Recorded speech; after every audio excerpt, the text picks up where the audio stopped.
Good morning. My name is Stacie Blake, and I'm the Director of Government and Community Relations for the U.S. Committee for Refugees and Immigrants. So my role this morning is to talk with you about the Refugee Resettlement Program in the United States. So this feels like a shift from what we've been talking about so far this morning.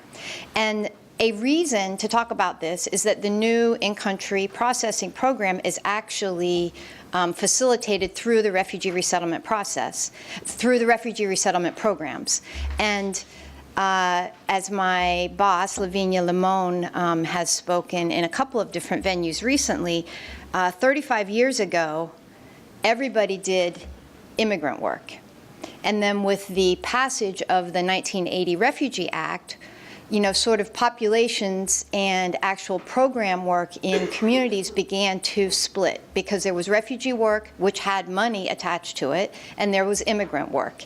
And, sort of paths went in a couple different, sometimes parallel, and sometimes very close relationships in singular agencies. But for the most part, it has become different work. And so here we are today with a requirement and a real need to come back together. And that's why we want to make sure you understand what does refugee world look like and how does it function. And then I think it will become obvious to you where the places are that we can intersect and hopefully work better together. So thank you so much, Leslie, for speaking with us about how we understand a definition of refugee. And I like to think about this. Refugees that we talk about, I think of with a capital R, because the word refugee is used a lot for lots of different conversations. But when in refugee resettlement we're talking about someone, they have already been defined, they have met this definition, and they, in particular, for this conversation this morning, this claim has been made abroad, okay? This picture is actually the reception center at Kakuma Camp in Kenya. And I share this to illustrate the realities of the folks that we're working with on a day-to-day basis. So this is a camp that's now 25 years old. It was built to hold 20,000 people. Today, it holds 180,000 or more.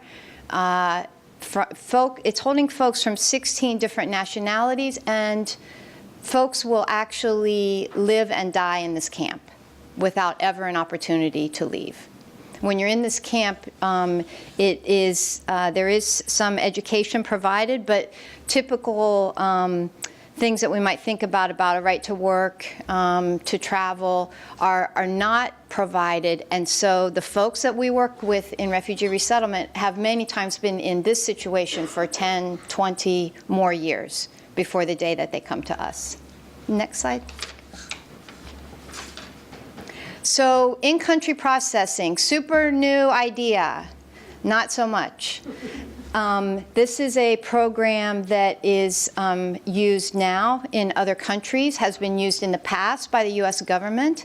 And, I will say last summer when the surge, as we say, was happening and folks were all excited and there were lots of headlines, one thing that we did at USCRI was try to talk about let's not get so excited in the drama and the desperate need. Let's talk about solutions. And one of the solutions that we proposed was an in-country processing program, knowing that our government had used that tool in the past. So the U.S. Refugee Resettlement Program is a humanitarian program. It also has the engagement of many different agencies, as you can see listed here. There's a high level of security emphasis in this program. This section in particular, even more stringent, as you might imagine, post 9/11. And next slide. These are the folks, many of whom are represented in this room, who have a contract with the State Department to provide this program of refugee resettlement in the United States. We friendly call each other, call ourselves the VOLAGs, the voluntary agencies. But these are the folks on the ground who do this work. So this graphic, the numbers are a couple years old, but what's important to note here is that resettlement is only for a fortunate few. And resettlement in the U.S. is the red section. So here's a couple statistics of this graph of all of the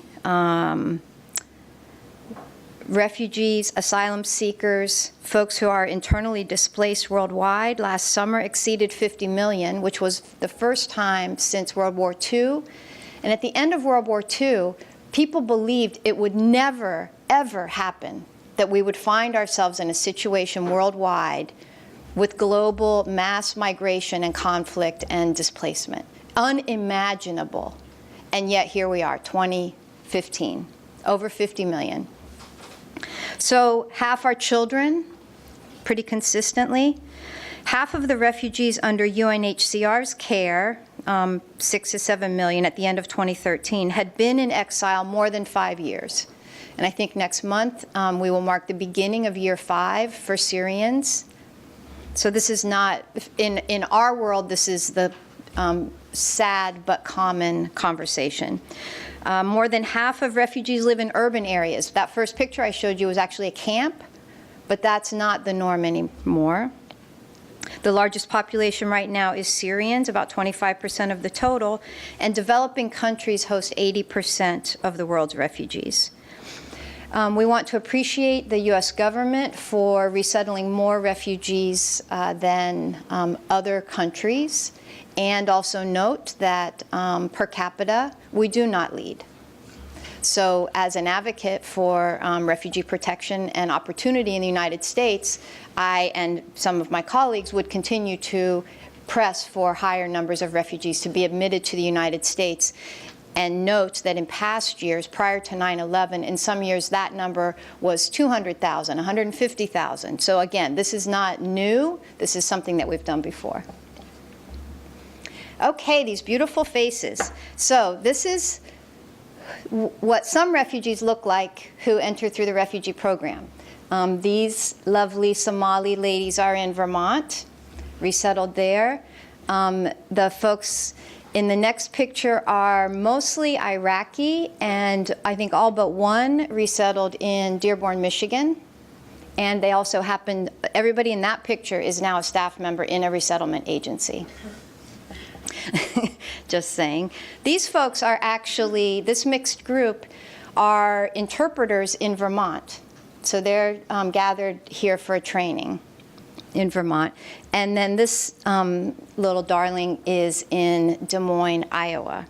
So again, for refugees, this is the third solution.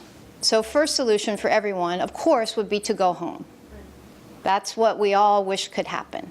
And that's what many Syrians are sitting in refugee camps right now hoping will happen. That the conflict will end and you can go back home. Because who wouldn't want to do that?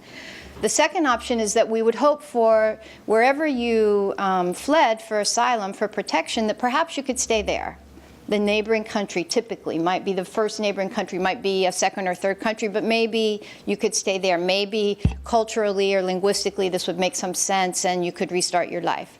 So again, for resettlement, those two options are just not possible. And now we're looking at resettlement. Less than 1% of the world's refugees will be resettled.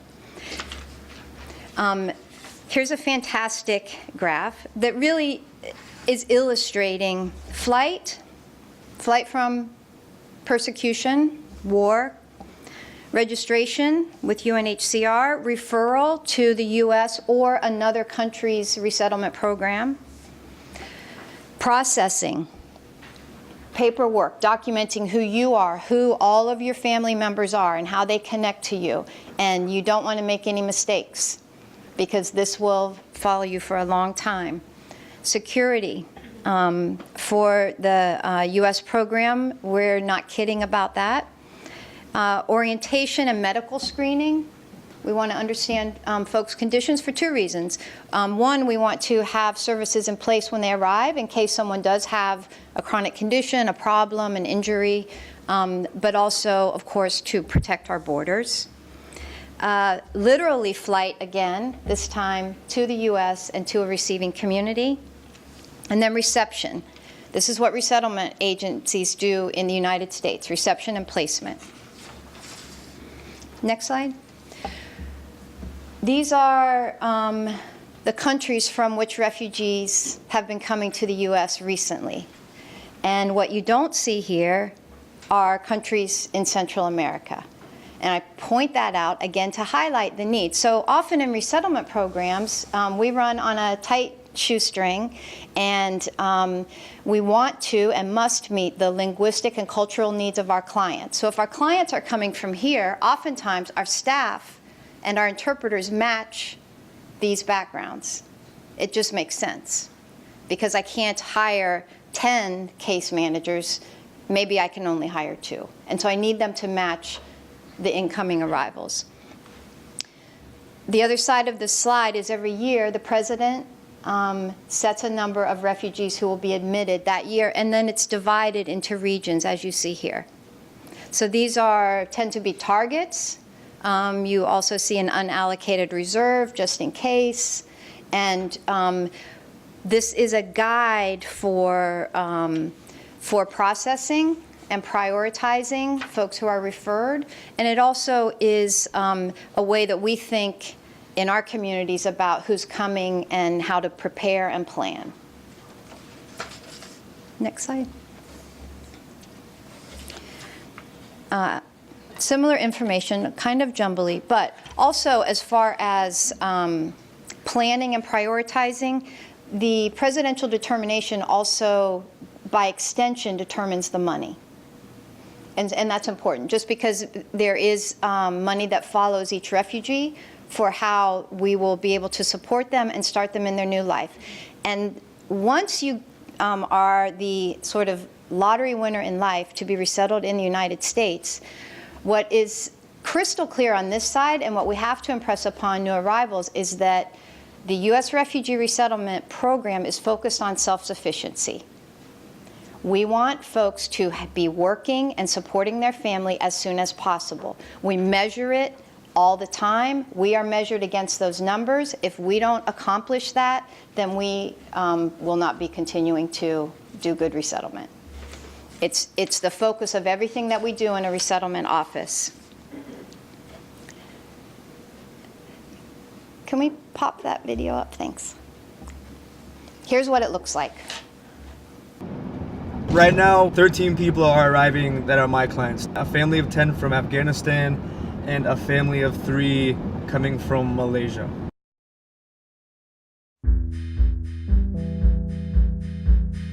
The family of 10 is a mother and father with 8 children ranging from ages of 19 to 4. And then the family of 3 from Malaysia is a mother and father and a small child, I believe 2 years old. At USCRI Des Moines, I'm a caseworker. I have been working here for almost 3 years. September 28th of this year will be my 3rd year here. I work in the RMP program with the reception placement, where we assist all of our refugees for the first initial 3 months. We help with applications for public benefits.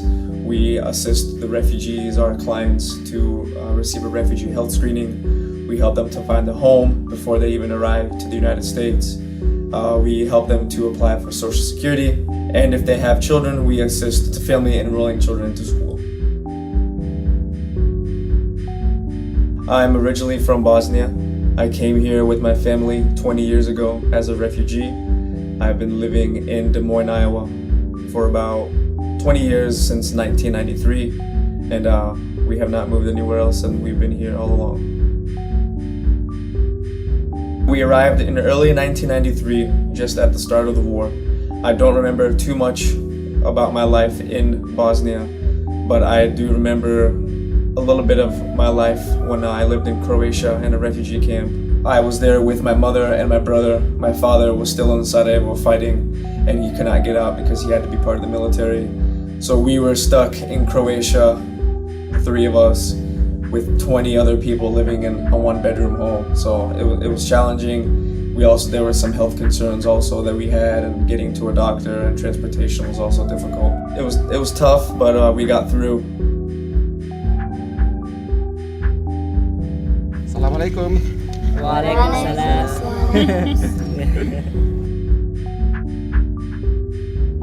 Des Moines is a great place to be resettled as a refugee because of the standard of living and because Des Moines and the people already here such a welcoming community. It is easy to find housing, it is quiet, especially for families who have small children. As a former refugee, it is very rewarding to be working in this field, and it's very easy for me to understand where a lot of our families are coming from. I can better understand their needs. So at the end of the day, it's my way to give back to all that was given to me and that was provided to my family when we arrived here as refugees. One quality that every refugee has when they arrive to the United States is the ability to never give up. That idea in itself is linked to the American dream and the American way of life. The ability to overcome barriers, to make do with what they have, and to always keep their head up and to keep on going is essentially being an American. My name is Mark Sucheska. So, thanks to Mock, who is gaining some notoriety based on this little video. People wanting to know how to get in touch with Mock. But I share that and this slide that has gotten a little jumbly to illustrate some of the services that we provide in the initial days. The things that Mock mentioned, if a child was to enter through the refugee program because of the in-country processing, those are the types of things that we would be responsible to provide as refugee resettlement providers. So he mentioned enrolling in school, a medical appointment. We would definitely be checking with the housing. You know, if they're joining someone, we would be responsible to make sure that that housing was safe and sanitary, that there was a bed provided for the child, etc. So those are some of the kinds of things that would happen.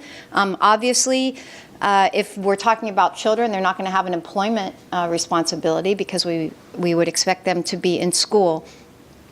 But typically, this is the focus of our work, and this is the flow.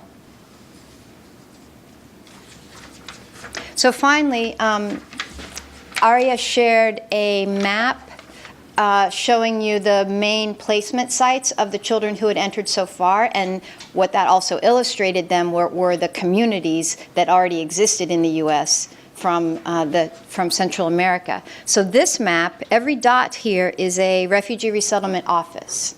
And so you can see sort of along this, certainly California, Houston area, and then up along the eastern seaboard, there's lots of resettlement offices. And while we have indicated, you know, I think a green dot is Lutheran and the orange is USCCB, in practice, we really all have the same responsibilities. And I'm sure that Anastasia saw that video of Mock and thought, oh, that could be one of our offices as well, because they pretty much look the same and do the same thing. So in practice, filing the AORs, receiving the children, it will look the same in practice at any of the offices and can be done the same way at any of the offices. And that's why together, as Refugee Council USA members, we wanted to share the information because we are all equally invested in making the program a success. That's what I have.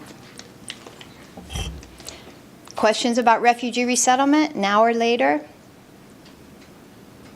Yes, ma'am. Let me get the mic to you. I'm sorry. Thank you. My name is Blanca. So I see that within the first 30 days, there's certain requirements that the refugees must follow. What about people that are going through trauma? Are they held to the same, per se, standards during those first 30 days? Well, so if you're speaking about adults who enter through the refugee program, yes. So we have some limited flexibility. So in the case of someone with trauma, depending on the location, we would want to link them as soon as possible with perhaps a torture treatment center in the area, which is also funded by the Office of Refugee Resettlement. Other trauma-informed care providers who are able to provide that support that is appropriate culturally and linguistically for them. And at the same time, unless that situation is completely debilitating, yes, we still will be also talking about learning English and gaining employment. It is a tremendously high expectation that we have. Thank you.